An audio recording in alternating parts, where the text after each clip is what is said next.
Imagine living in a time when your homeland is under attack, when foreign invaders arrive on your shores with guns and chains, demanding submission, demanding souls to feed their insatiable hunger for free labor.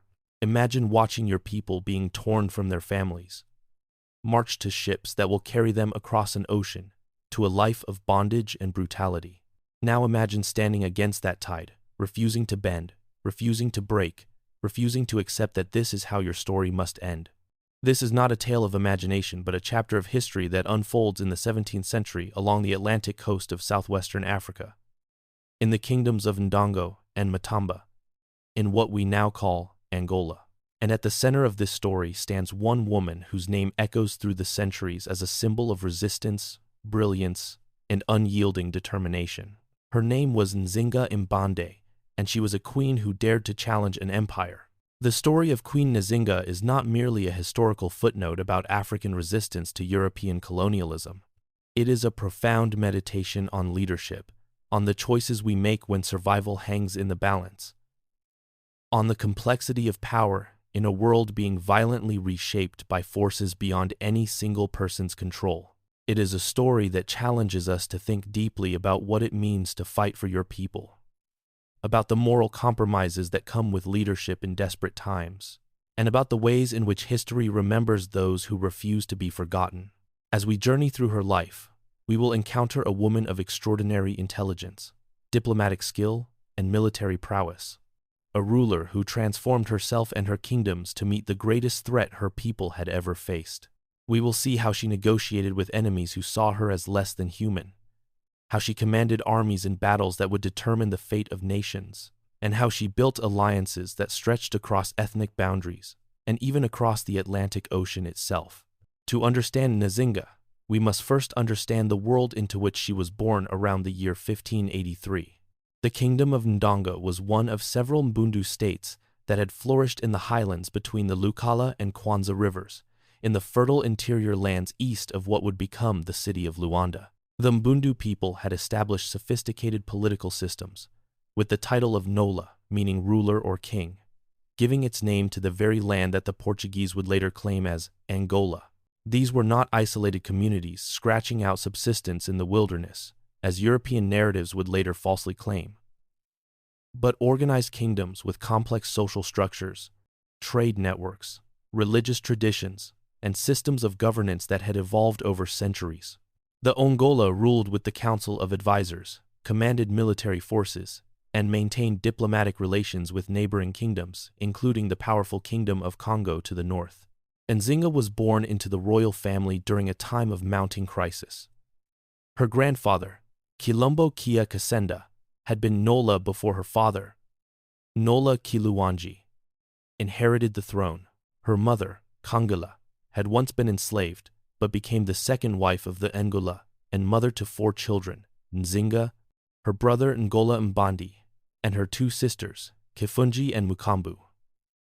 Unlike many royal daughters of her time, she received training not just in domestic arts, but in military strategy, diplomacy, and the exercise of power. Her father recognized in her a keen intelligence and included her in his councils, allowing her to observe and learn the delicate balance of leadership. She learned to read and write, an unusual accomplishment for anyone in that place and time, male or female, and one that would serve her throughout her life, as she navigated correspondence with Portuguese officials and other African rulers. But the world into which Nzinga was growing was changing with terrifying speed.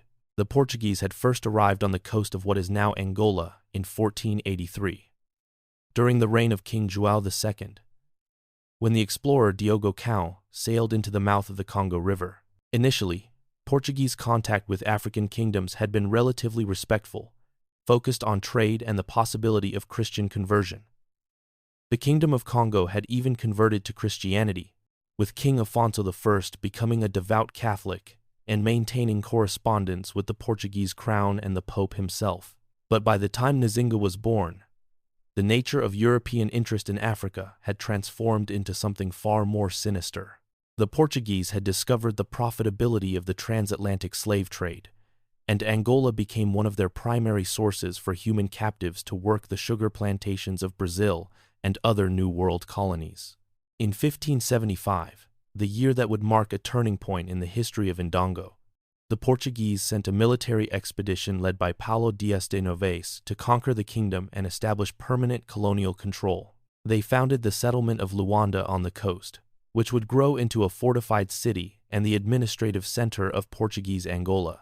From this base, they began pushing inland, building forts at strategic locations, including the fortress of Masangano at a crucial junction on the Kwanza River, completed in 1583, the very year of Nzinga's birth. These forts were not mere trading posts, but military installations designed to protect Portuguese interests and control the flow of enslaved people from the interior to the coast. Masangano, in particular, became a key stronghold that would feature prominently in Nzinga's later struggles, a fortress that controlled access to the interior kingdoms and served as both a military base and a prison, where captured Africans were held before being marched to Luanda and shipped across the Atlantic. The Portuguese invasion disrupted the entire region. They formed alliances with some African groups while attacking others, playing kingdoms against each other, offering European goods and military support to those who would supply them with captives while making war on those who resisted. The demand for slaves was insatiable. Every year, thousands upon thousands of people were torn from their homes, and the Portuguese appetite only grew as Brazilian plantations expanded. The kingdom of Ndongo found itself under increasing pressure. Portuguese military expeditions penetrated deeper into the interior. Portuguese-trained African soldiers, armed with firearms that gave them a devastating advantage over warriors with traditional weapons, raided villages and captured people for the slave markets. The social fabric of communities began to unravel as trust eroded, and the constant threat of capture made normal life increasingly impossible. Nzinga's father, Nola Kiluwanji, fought back against the Portuguese incursions, but the struggle was unequal. The Portuguese had firearms, European military tactics, and an endless supply of trade goods that could be used to bribe potential allies and turn Africans against each other. Ndongo had warriors trained in traditional combat, knowledge of the terrain, and the determination to defend their homeland.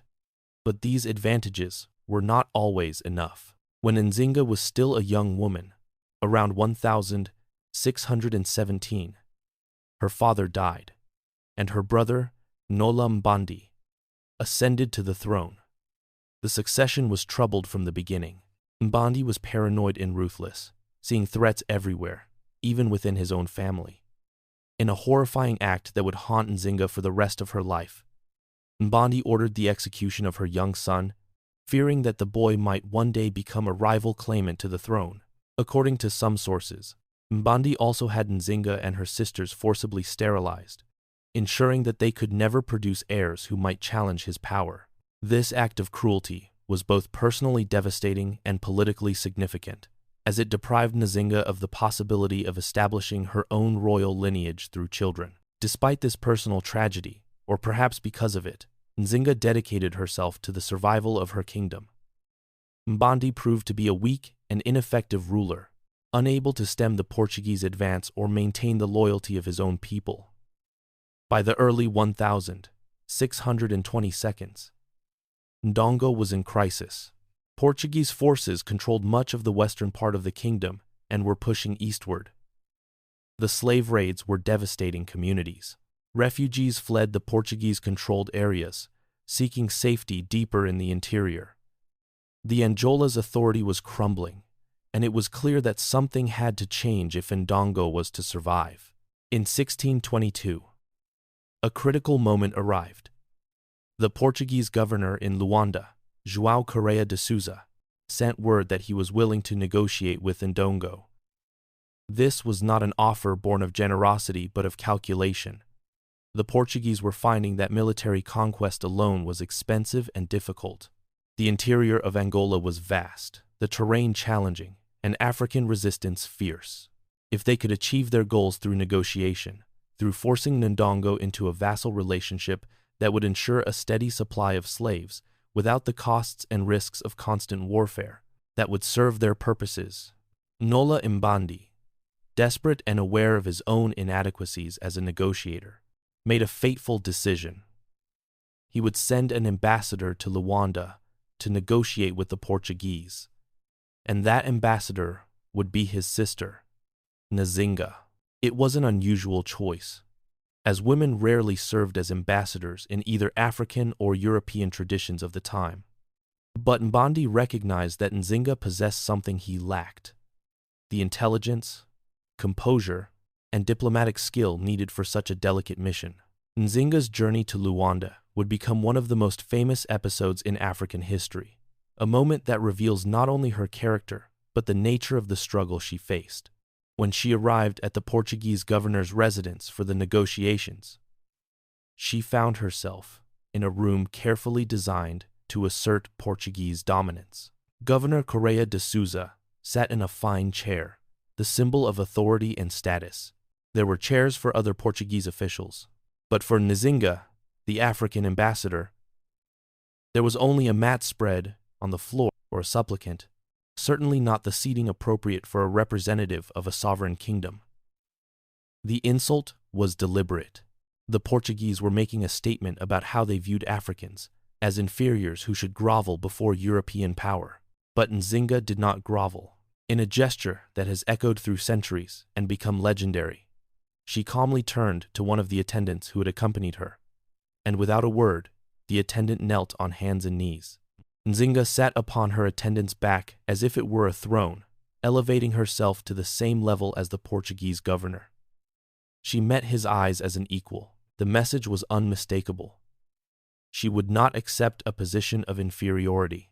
She was representing a kingdom, and she would conduct these negotiations from a position of equality and dignity, regardless of what the Portuguese thought of her or her people. The Portuguese were reportedly stunned by this display of confidence and ingenuity. Some accounts suggest that after the negotiations concluded, Nzinga left the attendant behind as if discarding a piece of furniture, a gesture that some historians interpret as a demonstration of royal power, and others as a strategic move to unsettle the Portuguese even further.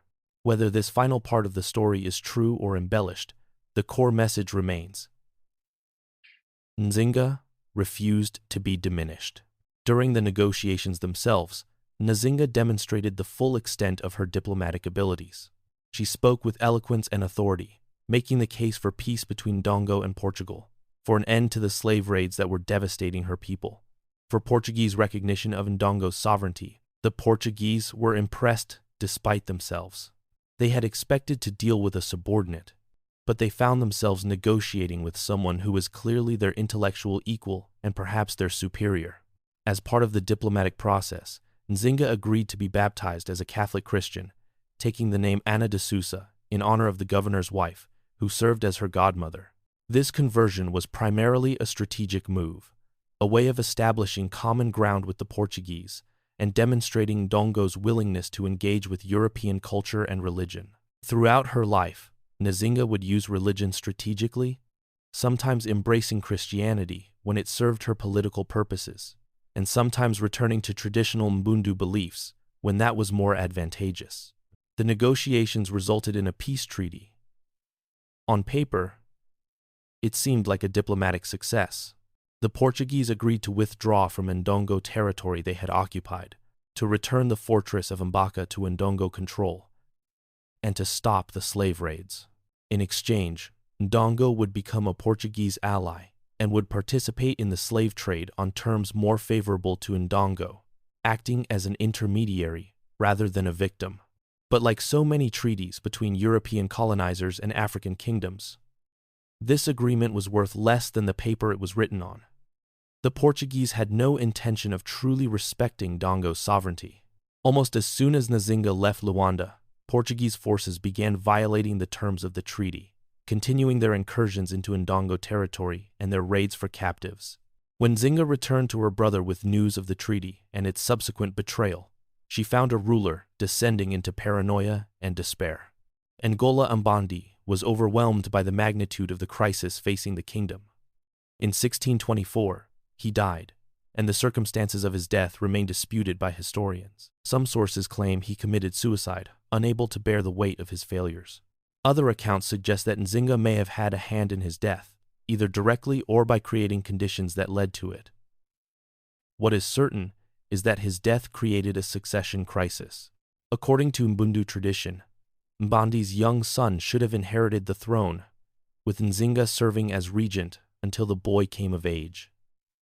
Like Nzinga's own son years before, died under mysterious circumstances, and Nzinga assumed power in her own right. Her ascension to the throne was controversial. The title itself was gendered, and there were those among the nobility and military leaders who objected to a female ruler. But Nzinga was not a typical woman, and these were not typical times. She had the support of key military commanders who recognized her abilities. She had demonstrated her diplomatic skill in Luanda, and perhaps most importantly, she had the determination and the vision to do what needed to be done to save her kingdom. She declared herself Nola, and those who might have opposed her found themselves facing a ruler who would not tolerate dissent. Nzinga understood that in times of existential threat, unity was essential, and she would enforce that unity by whatever means necessary. As ruler of Ndongo, Nzinga immediately faced the reality that the Portuguese threat had not diminished but intensified. The Portuguese had never truly honored the treaty she had negotiated, and now they saw the succession crisis and the controversial nature of her rule as an opportunity to press their advantage. In 1626, just 2 years after she became queen, the Portuguese formally declared war on Ndongo. Their goal was nothing less than total conquest. The complete absorption of Ndongo into Portuguese Angola and the enslavement of its population. Portuguese forces, supported by African auxiliaries armed with firearms, launched a major offensive. The war that followed would last for decades and would transform both Nzinga and her kingdom in fundamental ways. Nzinga quickly realized that she could not defeat the Portuguese in conventional warfare. They had superior weaponry, particularly firearms that could mow down warriors armed with spears and shields before they could even close to fighting distance. The Portuguese also had African allies, including some Mbundu groups that had chosen to collaborate with the colonizers rather than resist them. If Ndongo was to survive, Nzinga would need to adopt new strategies, new alliances, and even new military tactics. She would need to become not just a queen but a warrior queen, personally leading her armies in battle and inspiring her people through her own courage and determination. One of Nzinga's most consequential decisions was to seek an alliance with the Imbangala, a group of warriors who operated in the region as a kind of military brotherhood. The Imbangala were fierce fighters who had developed their own distinct culture and military organization, separate from the traditional Mbundu kingdoms. They practiced certain rituals and customs that other groups found disturbing, but they were also highly effective warriors who knew how to fight and survive in the harsh conditions of the Angolan interior. Nzinga recognized that if she could gain the Imbangala's support, she would significantly strengthen her military position. She reached out to their leaders and proposed an alliance. To cement this relationship and to gain their full acceptance and loyalty, she went so far as to adopt some Imbangala customs herself, demonstrating that she was willing to transform herself to meet the needs of the moment. This was leadership of the most pragmatic kind, setting aside personal preferences and traditional norms in favor of what would ensure survival. With Imbangala warriors reinforcing her armies, Nzinga waged guerrilla warfare against the Portuguese. She understood that she could not meet them in set-piece battles, where their firearms would give them an overwhelming advantage. Instead, she employed hit-and-run tactics, ambushes, raids on Portuguese supply lines, attacks on their isolated outposts. She used her knowledge of the terrain to her advantage, striking from the forests and hills and then melting away before Portuguese forces could respond effectively. This guerrilla strategy inflicted significant losses on the Portuguese and kept them off balance, unable to consolidate their control over the interior. But it was also a defensive strategy that could slow Portuguese advance, but not stop it entirely or drive them from the region. By 1628, Nzinga faced a crisis that forced her to make an even more radical decision. Portuguese forces had captured much of Ndongo, including the capital. The Portuguese installed a puppet ruler, Nola Hari, who was willing to serve Portuguese interests in exchange for being allowed to claim the title of Njola. Nzinga and her remaining forces were being pushed eastward, away from the heartland of Ndongo. She needed a new base of operations, a kingdom that she could control absolutely and use as a foundation for continued resistance. She turned her attention to Matamba, a kingdom to the east of Ndongo that had its own ruling dynasty but was smaller and less powerful. In 1631, Nzinga invaded Matamba, defeated its queen, and claimed the throne for herself. This was conquest, pure and simple, and it demonstrated the ruthless practicality that characterized much of Nzinga's rule. She was willing to make war on fellow Africans if that was what survival required. Matamba gave Nzinga something crucial beyond just territory. It gave her control over trade routes that connected the interior of Africa to the coast. Matamba was strategically located in a way that allowed whoever controlled it to dominate the movement of goods, including the movement of enslaved people. This brings us to one of the most controversial aspects of Nzinga's story: her participation in the slave trade. It is a fact that cannot be denied or explained away. Nzinga, the great symbol of resistance to European colonialism, herself sold enslaved people to Europeans and Arabs. This reality troubles many who would like to see her as a pure hero of African resistance, and it has led to complex debates among historians about how to understand and contextualize her actions. The historical record is clear that Matamba, under Nzinga's rule, became a significant player in the slave trade. She captured people through warfare, both in her conflicts with the Portuguese and with rival African groups, and she sold those captives to European traders.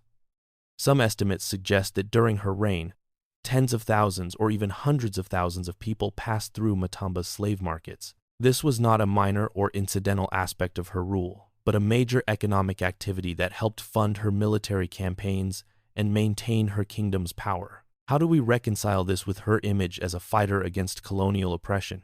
Some historians argue that Nzinga had little choice, that in the economic and political realities of 17th century Africa, participating in the slave trade was the only way to acquire the firearms, trade goods, and alliances necessary to resist direct Portuguese conquest. Others suggest that this is too generous an interpretation, that Nzinga was a pragmatic ruler who used any means available to increase her power, including the enslavement of other Africans. Perhaps the truth lies somewhere in between, that Nzinga made morally complex choices in a morally complex situation, choices that we can acknowledge without either excusing them or allowing them to overshadow her broader accomplishments. What is undeniable is that Nzinga also worked to undermine Portuguese economic interests in the slave trade in ways that served her political goals. She offered sanctuary to runaway slaves from Portuguese plantations and territories. She welcomed Portuguese-trained African soldiers who had deserted from Portuguese service and integrated them into her own armies, where their knowledge of European military tactics proved invaluable. She positioned Matamba as a rival center of the slave trade, competing with Portuguese Luanda and thereby reducing Portuguese profits and control. In doing so, she weakened the Portuguese economic position while strengthening her own, which in turn allowed her to continue her military resistance. It was a strategy of competing within the system while simultaneously resisting total Portuguese domination. In 1641, an opportunity arose that would dramatically reshape the conflict. The Dutch, who were also building a colonial empire and competing with the Portuguese throughout the world, sent a fleet to attack Portuguese Angola. The Dutch West India Company captured Luanda, driving the Portuguese governor and his administration to take refuge in the interior fortress of Masangano. Suddenly, the regional balance of power had shifted. The Dutch were interested in taking over the slave trade that the Portuguese had built, and they needed African allies who could supply them with captives and help them consolidate control over the territory. Nzinga, always alert to strategic opportunities, quickly reached out to the Dutch and proposed an alliance. Here was a chance to strike at the Portuguese when they were vulnerable, to reclaim Ndongo, and to drive the Portuguese out of Angola entirely. The alliance between Nzinga and the Dutch was one of military cooperation and economic partnership. Dutch forces provided Nzinga with firearms and European military advisors. In exchange, Nzinga supplied the Dutch with enslaved people and with intelligence about Portuguese positions and African geography. Together, they launched a coordinated campaign against the Portuguese. From 1641 to 1648, Nzinga and her Dutch allies won significant victories. They defeated Portuguese forces in several major battles. They laid siege to the fortress of Masangano, which had become the last major Portuguese stronghold in the interior. Nzinga personally led her armies in these campaigns, a woman in her 60s commanding troops in battle, a sight that must have been extraordinary and inspiring to her followers and terrifying to her enemies. She proved herself not just a capable military strategist, but a warrior who shared the hardships and dangers of her soldiers. But the alliance with the Dutch ultimately failed to achieve its primary goal of driving the Portuguese out of Angola permanently.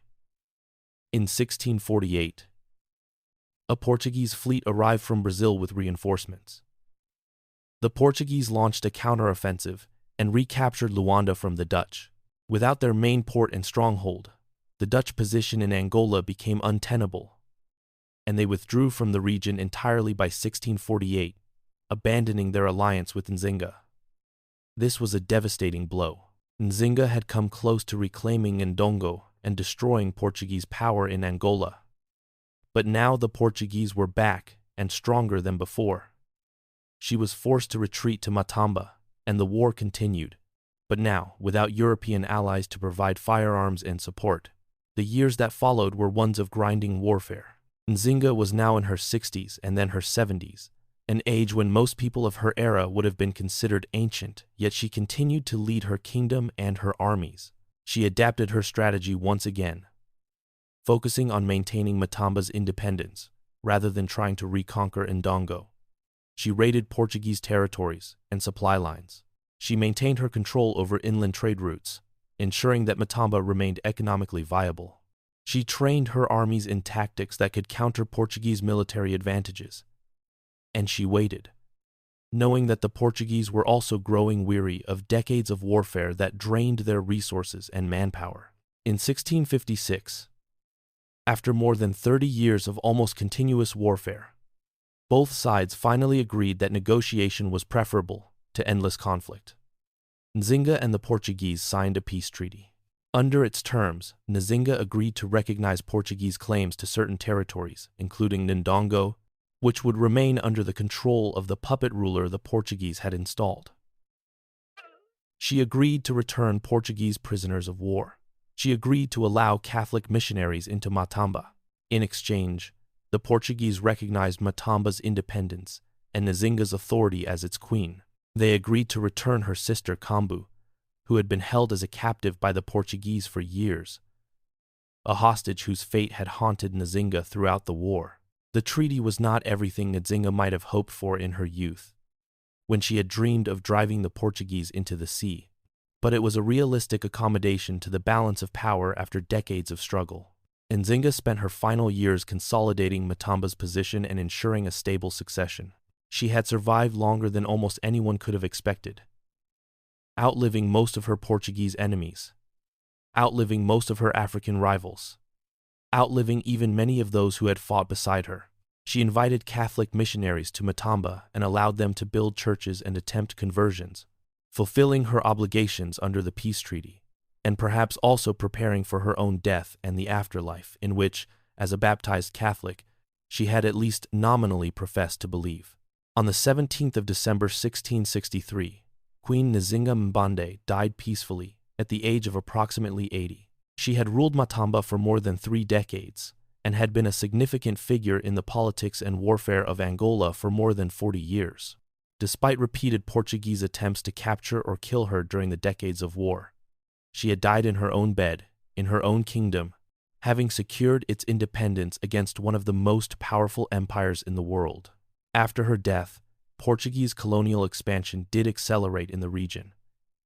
Without Nzinga's leadership and the military organization she had built, resistance was less effective. Over the following centuries, Portugal would consolidate control over Angola, and the slave trade would continue until it was finally abolished in the 19th century, though by then millions of people had been torn from Africa and enslaved in the Americas. Matamba maintained its formal independence for some decades after Nzinga's death, ruled by her sister Barbara, but eventually it too fell under Portuguese domination. The kingdoms of Ndongo and Matamba ceased to exist as independent states, absorbed into the colonial entity that Portugal had named Angola. But if the Portuguese won the immediate political struggle, they could not defeat Nzinga's memory or the example she set. In the centuries since her death, Nzinga has become an icon far beyond Angola, a symbol of African resistance to colonialism, of female leadership in a patriarchal world, and of the refusal to accept oppression as inevitable or permanent. During Angola's struggle for independence from Portugal in the 20th century, nationalist leaders invoked Nzinga's name and legacy. The People's Movement for the Liberation of Angola and other independence movements saw themselves as continuing the fight that Nzinga had begun 3 centuries earlier. When Angola finally achieved independence in 1975 after a brutal war of liberation, Nzinga was celebrated as the mother of the nation, a historical figure whose resistance had inspired generations of Angolans to keep fighting for freedom. Statues were erected in her honor. Streets and institutions were named after her. She became a mandatory subject in Angolan schools, her story taught to every child as a source of national pride. Beyond Angola, Nzinga's story has resonated throughout Africa and the African diaspora. She appears in history books, in films, in novels, in academic studies. Scholars debate her legacy, her choices, her successes and failures. Artists create works inspired by her life. Activists invoke her name when fighting against injustice. She has become a symbol of female empowerment, a historical example that women can be not just rulers but warriors, strategists, and leaders in times of existential crisis. In an era when African history was often ignored or distorted, when European and American historians portrayed pre-colonial Africa as primitive and Africans as passive victims of superior European civilization, Nzinga's story provided a powerful counter-narrative. Here was an African woman who negotiated as an equal with European governors, who commanded armies, who built alliances across ethnic and national boundaries, who read and wrote and made political decisions of great sophistication. Her mere existence challenged racist assumptions about African capabilities and European superiority. Yet, as we consider Nzinga's legacy, we must also grapple with its complexities. She was not a perfect hero.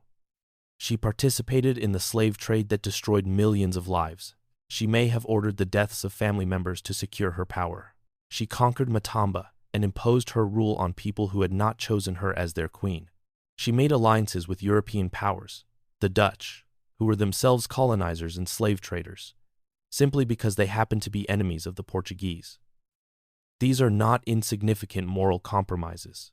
They force us to confront difficult questions about how we judge historical figures, about whether we should apply contemporary moral standards to people who lived in very different times, about how we balance someone's genuine accomplishments against their genuine failings. Some would argue that context is everything, that we cannot judge Nzinga by 21st century standards of human rights and morality, but must understand her choices within the brutal realities of 17th century Africa. In her time, slavery was not the racialized institution it would become in later centuries, but a more varied practice in which people of all backgrounds could be enslaved through warfare, debt, or judicial punishment. The transatlantic slave trade was expanding that institution into something of unprecedented scale and cruelty. But African leaders operating within traditional frameworks of warfare and power might not have immediately grasped the full horror of what was happening to the people being shipped across the Atlantic. Nzinga was fighting for survival against an enemy that had vastly superior technology and resources. Perhaps she made the only choices available to her. Perhaps she was no more or less moral than other rulers of her time, African or European, who also used warfare, slavery, and ruthless political calculation as tools of power. Others would counter that this context cannot excuse everything, that there were African rulers who resisted the slave trade more consistently than Nzinga did, that she benefited personally from an institution that caused immense suffering, and that we diminish the victims of that suffering if we are too quick to rationalize the choices of those who participated in it. They would point out that some of the people Nzinga enslaved were themselves fighting against Portuguese colonialism, that she sometimes made war on African groups for reasons of power and profit rather than defense or liberation. They would argue that heroism and moral failure can coexist in the same person, and that acknowledging Nzinga's failings does not require us to dismiss her accomplishments, but rather to see her as a fully human historical figure with all the complexity that entails. Perhaps the most mature way to understand Nzinga is to hold both of these perspectives simultaneously, and determination while also acknowledging that she operated within a brutal system and made choices that caused suffering to others. She was a product of her time and place, shaped by forces she did not create but within which she had to operate. She chose survival and power over moral purity, which is a choice that many leaders throughout history have made when faced with existential threats. We can honor her resistance to colonialism, while also remembering that resistance is not always clean or heroic in every detail, that the line between freedom fighter and oppressor can sometimes blur, that the struggle for liberation can itself involve violence and injustice. What remains undeniable is that Nzinga's story matters. It matters because it reminds us that African history is not a story of passivity and victimization, but of agency and resistance. Europeans did not simply conquer Africa without opposition. African leaders fought back, with weapons and with diplomacy, with military strategy and with political cunning. They formed alliances, adapted to new technologies, transformed their societies to meet new threats. Some of these efforts failed. Many African kingdoms ultimately fell to European colonization, but the resistance was real and it was significant. Nzinga kept Matamba independent for decades against an empire that controlled vast territories around the world. Her story matters because it challenges simplistic narratives about gender and power. In a time and place where women were rarely allowed to rule, Nzinga not only became queen but proved herself to be one of the most capable rulers of her era. She commanded armies in battle. She negotiated treaties. She made strategic decisions that affected the lives of thousands of people. She transformed herself from a princess trained in diplomatic niceties into a warrior queen who could hold her own in the brutal world of 17th-century warfare and politics. She showed that leadership is not determined by gender, but by ability, vision, and determination. Her example has inspired women around the world to claim positions of authority and to refuse to be limited by societal expectations about what women can or should do. Her story matters because it illustrates the complexity of historical memory and how the meaning of historical figures changes over time. In her own lifetime, European observers often portrayed Nzinga as a savage, a curiosity, or a troublesome enemy. Portuguese documents refer to her in terms that reflect the racism of the era, as a woman who had stepped outside her proper place and dared to challenge European authority. In the centuries after her death, she faded from prominence in European histories, just another footnote in the story of Portuguese colonial expansion. It was primarily in Angola itself that her memory was preserved, passed down through oral traditions and local histories. It was only in the 20th century, as African nations fought for independence and scholars began to seriously study African history from African perspectives, that Nzinga's story began to receive the attention it deserved. Now she is recognized internationally as a significant historical figure, and her story is taught not just in Africa, but in universities and schools around the world. This evolution of her reputation reflects broader changes in how we understand history, a move away from exclusively European perspectives toward a more inclusive approach that recognizes the agency and accomplishments of people from all cultures and backgrounds. When we think about what lessons Nzinga's life might offer to us today, several themes emerge that feel startlingly relevant despite the centuries that separate us from her world. The first is the importance of adaptation and innovation in the face of seemingly overwhelming challenges. Nzinga did not have the luxury of fighting the Portuguese on her own terms. She was facing an enemy with superior technology, vast resources, and a global network of support. A lesser leader might have given up or clung stubbornly to traditional methods that were proving ineffective. Nzinga instead constantly adapted. She adopted new military tactics. She learned from her enemies and incorporated their methods into her own strategies. She formed alliances with groups she might once have considered beneath her or outside her cultural sphere. She transformed herself from a princess of Ndongo into the Queen of Matamba when circumstances required it. This flexibility, this willingness to change in response to changing conditions, was key to her survival and success. A second lesson is about the nature of leadership in times of crisis. Nzinga led from the front, personally participating in battles and negotiations, sharing the risks and hardships of her people. She did not ask her subjects to make sacrifices that she herself was unwilling to make. This kind of leadership inspires loyalty and commitment in a way that distant or cowardly leadership never can. At the same time, Nzinga was capable of making hard decisions that cost lives and caused suffering, decisions that she believed were necessary for the greater good of her kingdom. Leadership, especially in times of existential threat, requires both inspiration and ruthlessness, both the ability to connect with followers on a human level and the willingness to make decisions that weigh individual lives against collective survival. These are lessons that remain relevant for anyone in a position of authority today, whether in politics, business, or social movements. A third lesson concerns the complexities of resistance and compromise. Nzinga spent much of her life fighting the Portuguese, but she also negotiated with them, allied with them at times, and eventually made peace with them when continued warfare no longer served her interests. She was willing to convert to Christianity when it provided diplomatic advantages and to return to traditional beliefs when that was more useful. She allied with the Dutch, even though the Dutch were also colonizers and slave traders, because they happened to be enemies of Portugal at that moment. She participated in the slave trade even as she resisted Portuguese attempts to enslave her own people.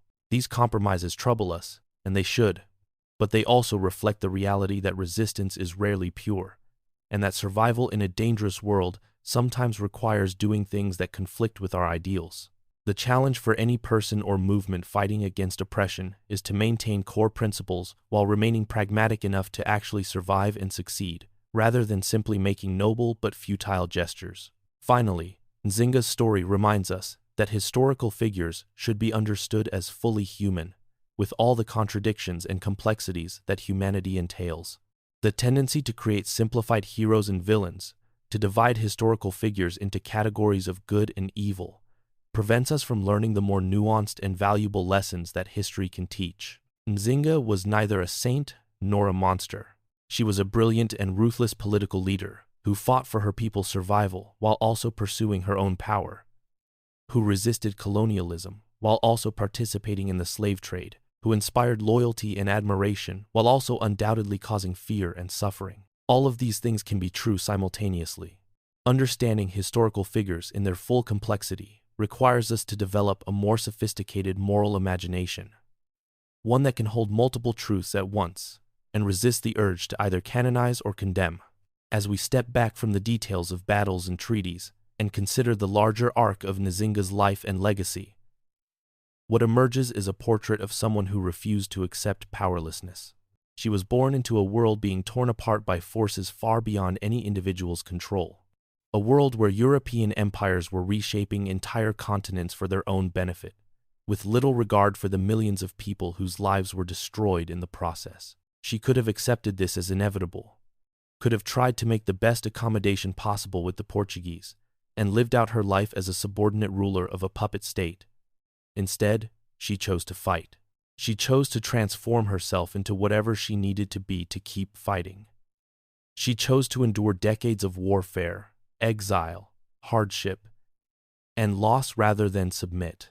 And while she could not ultimately stop the Portuguese conquest of Angola, she delayed it, complicated it, made it far more costly than it would otherwise have been, and maintained the independence of at least one African kingdom for decades longer than might have seemed possible. That choice to resist, even when ultimate victory is uncertain or impossible, is perhaps the most powerful aspect of Nzinga's legacy. History is full of examples of people and movements that fought against overwhelming odds, that resisted oppression even when the immediate outcome was defeat, and whose resistance nevertheless mattered because it kept alive the possibility of freedom, because it inspired future generations, because it demonstrated that there are things worth fighting for even when the fight seems hopeless. The African Americans enslaved in the United States who participated in rebellions and escapes knew they would likely be captured and killed, but they resisted anyway because the alternative was accepting their own dehumanization. The resistors to Nazi occupation in Europe during World War II knew the risks they were taking but felt that some things demanded resistance regardless of the cost. The activists who fought for civil rights and human dignity throughout the 20th century often faced violence and defeat, but continued fighting because justice demanded it. Nzinga belongs in this company of people who chose resistance over submission. That there were leaders in Africa capable of matching European strategies and challenging European power.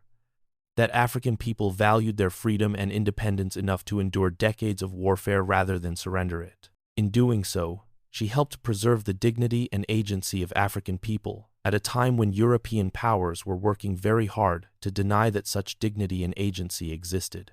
She stands as evidence that the history of colonialism is not just a story of European action and African passivity, but a story of conflict between oppressor and oppressed, in which the oppressed fought back with everything they had. When we teach her story today, when we write books and make films about her life, when we name streets and institutions after her, we are doing more than honoring one historical figure. We are affirming principles that transcend her specific time and place. We are saying that leadership is not limited by gender or race. We are saying that resistance to oppression is always justified, even if it is not always successful. We are saying that African history is world history, that events in 17th century Angola are as worthy of study and commemoration as events in 17th century Europe or Asia or anywhere else. We are saying that the voices and experiences of colonized people matter and deserve to be heard and understood. Queen Nzinga's story asks us to think about who gets remembered and how they are remembered. For centuries, history was written primarily by and about powerful men from Europe and North America. The accomplishments of women, of Africans, of indigenous people, of anyone outside the narrow circle of European elite men were often ignored or dismissed. Even when these people were mentioned, it was usually in contexts that minimized their agency and humanity, portraying them as obstacles to progress or as exotic curiosities rather than as complex individuals making consequential decisions. The recovery of Nzinga's story is part of a larger project of recovering the stories of all those people who have been written out of history, of creating a more inclusive and accurate understanding of the human past. This recovery is not just about adding diversity for its own sake. It is about getting closer to the truth of what actually happened and why. If we understand African history only through European sources and perspectives, we miss enormous parts of the story. We miss the sophisticated political systems that existed in Africa before European contact. We miss the agency that Africans exercised in shaping the history of the slave trade and colonization. We miss the strategies of resistance and adaptation that allowed some African societies to maintain their independence longer than others. We miss the complex moral landscapes in which African leaders had to operate, the terrible choices they faced, and the ways in which some chose resistance while others chose accommodation. All of this is essential to understanding not just African history but world history, because Africa was never isolated from global events but was always integrally connected to them. As we conclude this exploration of Queen Nzinga's life and legacy, it is worth returning to the image with which we began. The image of one woman standing against the tide of an empire. When Nzinga ordered her attendant to serve as her chair so that she could meet the Portuguese governor as an equal, she was making a statement that resonates across centuries. She was saying that she would not accept the role that others had assigned to her, that she would define herself on her own terms, that her dignity and the dignity of her people were non-negotiable. That moment in the governor's residence in Luanda in 1622 encapsulates everything that made Nzinga significant, representing a kingdom that was on the brink of being destroyed. She had every reason to feel powerless. Instead, she asserted her power in a gesture that was both symbolic and practical, both defiant and clever. She refused to be diminished. That refusal echoes forward through time. It echoes in every person who has stood up against injustice, even when the odds seemed impossible. It echoes in every woman who has demanded to be treated as an equal in spaces that were designed to exclude her. It echoes in every colonized people who has fought for independence and self-determination. It echoes in every individual who has looked at the systems of power that surround us and said, I will not accept this. I will fight for something better. I will maintain my dignity and my humanity no matter what forces are arrayed against me. This is why we tell Nzinga's story. Not because she was perfect, she was not. Not because she won every battle. She did not. Not because the history of Angola followed the path she would have chosen. It did not. We tell her story because she fought, because she adapted, because she refused to give up, because she showed that resistance is always possible, even in the darkest circumstances. We tell her story because it reveals truths about leadership, about power. We tell her story because it is part of our collective human inheritance. A story that belongs to all of us, and that has lessons for all of us. So think about Queen Nzinga the next time you face a situation that seems hopeless, a challenge that seems insurmountable, a power structure that seems immovable. Think about how she walked into that room in Luanda and refused to sit on the floor. Think about how she transformed herself from princess to warrior to queen across decades of struggle. Think about how she maintained her kingdom's independence against one of the most powerful empires in the world. And ask yourself what refusals you need to make, what transformations you need to undergo, what struggles you need to embrace. Her story is not just history.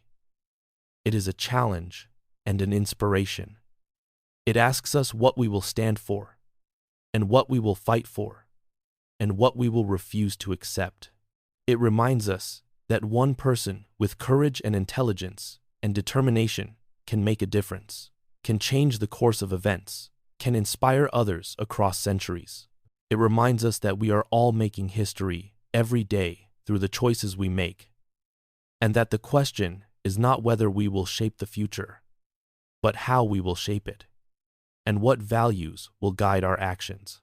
Queen Nzinga Mbande died on the 17th of December 1663, but her spirit, the spirit of resistance and dignity and refusal that she embodied, lives on. It lives on in Angola, where she is honored as a national hero. It lives on throughout Africa and the African diaspora, where she serves as a symbol of pride and strength.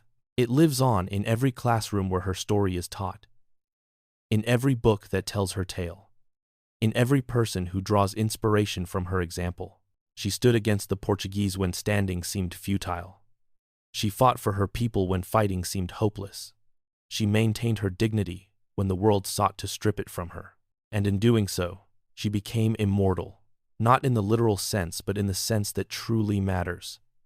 She became an idea that cannot be killed, a memory that will not fade, a challenge that each generation must answer anew. What will you fight for? What will you refuse to accept? What dignity will you maintain in the face of forces that seek to diminish you? These are the questions that Queen Nzinga's life asks us. And they are questions that remain as urgent today as they were more than 3 centuries ago in the kingdoms of Ndongo and Matamba. Her story is not over, because every time someone hears it and is moved to action, every time someone draws strength from her example, every time someone refuses to submit to injustice, her fight continues. That is her true legacy.